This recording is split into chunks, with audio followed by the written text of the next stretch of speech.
Hello বন্ধুরা, আসসালামু আলাইকুম। আশা করি সকলে ভালো আছেন। আপনাদের দোয়ায় আমি অনেক ভালো আছি। আজ আমি আপনাদের সামনে একটা খুবই চমৎকার ভিডিও নিয়ে এসেছি। ভিডিওটা দেখার পর অবশ্যই আপনাদের অনেক ভালো লাগবে। বর্তমান সময়ে মানুষের ফেসবুক, ইউটিউব, টিকটক এসবের লোগো তৈরি করতে অনেক হয়রানির শিকার হতে হয়। কিন্তু এখন সেই হয়রানির অবসান ঘটবে, কারণ এই ভিডিওর মাধ্যমে আপনি যত খুশি তত লোগো তৈরি করতে পারবেন, কোনো ঝামেলা নেই। চলেন আমরা কথা না বাড়িয়ে ভিডিওটা শুরু করে দিই। সবার প্রথমে আপনারা গুগলে যাবেন। গুগলে যাওয়ার পর আপনারা টাইপিং করবেন LOGOAI,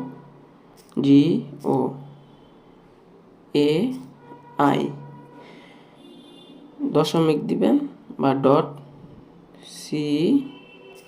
.com, এটা লিখে পরে মেক লিখবেন, MEKE। মেক লেখার পর সার্চ বারে আপনারা এটা সার্চ করবেন। সার্চ করার পর এই দেখেন এরকম একটা ইন্টারফেস আপনাদের সামনে রিওপেন হয়ে যাবে। এটা ওপেন হয়ে যাওয়ার পর এখানে আপনারা একটা ক্লিক করবেন। ক্লিক করার পর আপনাকে কোম্পানি স্বাগত জানাবে।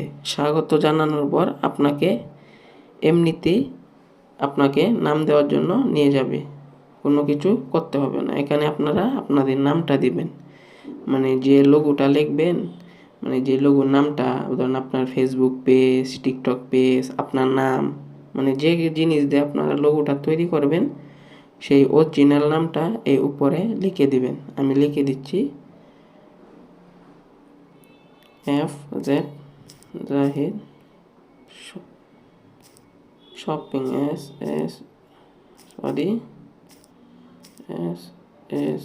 শপিং নেটওয়ার্ক লেখার পর আমি নিচে যে কন্টিনিউ বাটন আছে, কন্টিনিউ বাটনে একটা ক্লিক করবেন। ক্লিক করার পর আপনাদের এরকম একটা ইন্টারফেসে নিয়ে চলে আসবে।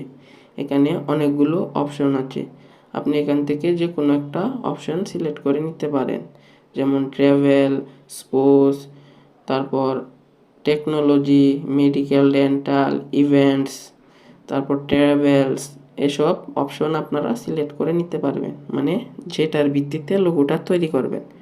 আসুন আমরা ট্রাভেলস নিয়ে কাজ করি। ট্রাভেলসে একটা ক্লিক করলাম, অনেকগুলো কালার চলে আসবে আপনাদের সামনে। এখান থেকে আপনারা আপনাদের পছন্দ মতো যে কোনো একটা কালার বেছে নিতে পারবেন। আমি নিয়ে নিলাম সবগুলো, আপনারা আপনাদের পছন্দ মতো নিয়ে নেবেন। সবগুলো নিয়ে নেবেন, নাহলে আপনাদের পছন্দ মতো নেবেন। তারপর নিচে কন্টিনিউ আছে, কন্টিনিউ বাটনে ক্লিক করবেন। ক্লিক করার পর আপনাদের আরেকটা ইন্টারফেসে নিয়ে চলে আসবে। এখানে আপনারা আপনাদের হ্যান্ডরাইটিংগুলো দিবেন, মানে আপনাদের যে ক্যাটাগরিতে হ্যান্ডরাইটিং প্রয়োজন এখান থেকে নিয়ে নেবেন। সবগুলো দিতে পারেন, কোনো সমস্যা নাই। আমি সবগুলোই দিয়ে দিচ্ছি, আপনাদের চয়েস মতো নিয়ে নেবেন। তারপর নিচে এই যে নীল বাটনটার মধ্যে আমরা ক্লিক করব। ক্লিক করার পর অলরেডি আপনাদের লোগো রেডি হয়ে চলে এসেছে। এই দেখেন আপনাদের লোগো চলে এসেছে। এখন আমি আপনাদের লোগো এটা এডিট করাটাও শিখিয়ে দিব, যাতে আপনারা সুন্দরভাবে এটা আরও এডিট করতে পারেন। তার আগে আমরা নিচে একটা জিনিস দেখে আসি।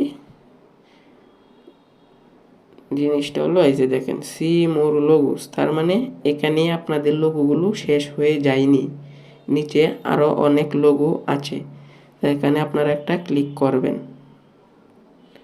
ক্লিক করার পর এই দেখেন আপনাদের সামনে আরও অনেক লোগো চলে আসবে, আপনারা পছন্দ মতো নিয়ে নেবেন। এখন আপনাদের আমি লোগোটা এডিট করা শেখাই, যে লোগো আপনি এডিট কিভাবে করবেন আর সুন্দর কিভাবে করে তুলবেন। এজন্য আমি এই লোগোটা সিলেক্ট করে নিলাম। এই লোগোটা সিলেক্ট করার পরে আমরা এই যে উপরে এই নীল অপশনটা আছে, এই নীল অপশনে একটা ক্লিক করব। ক্লিক করার পর আপনাদের সামনে এরকম একটা ইন্টারফেস রিওপেন হয়ে যাবে। আপনারা আপনাদের আঙ্গুল দিয়ে এই ইন্টারফেসের যত এই যে এভাবে সরাবেন, তত আপনাদের লোগো চেঞ্জ হতে থাকবে, নতুন নতুন মডেল চলে আসবে, এভাবে চলে আসবে। আপনারা আপনাদের পছন্দ মতোগুলো নিয়ে নেবেন। নিয়ে নেওয়ার পর আপনারা আপনাদের জায়গায় রেখে দিতে পারেন। কারণ আমি আপনাদের এটা ডাউনলোড করা শেখাই। এটা ডাউনলোড করা থেকে আপনি স্ক্রিনশট দিয়ে নিয়ে নেওয়া আরও অনেক ভালো। আপনি স্ক্রিনশট দিয়ে এটা নিয়ে নেবেন, নিয়ে আমি দেখাই আপনাদের। স্ক্রিনশট দিয়ে নিয়ে আপনারা এটা ডিজাইন করে ফেলবেন, তাহলে আর এত পরিশ্রম করতে হবে না আপনাদের। আপনারা আপনাদের সাইজ মতো ডিজাইন করে নেবেন, আমার মতো এরকম করে ডিজাইন করে নিয়ে নেবেন। আচ্ছা বন্ধুরা, আপনাদের অবশ্যই এই ভিডিওটা অনেক ভালো লেগেছে। ভালো লেগে থাকলে একটা লাইক, একটা কমেন্টস, একটা সাবস্ক্রাইব অবশ্যই করে যাবেন। আর নতুন নতুন আরও ভিডিও পাওয়ার জন্য অপেক্ষা করবেন ইনশাল্লাহ। আমার জন্য সবাই দোয়া করবেন আর সকলে সুস্থ থাকেন ইনশাল্লাহ।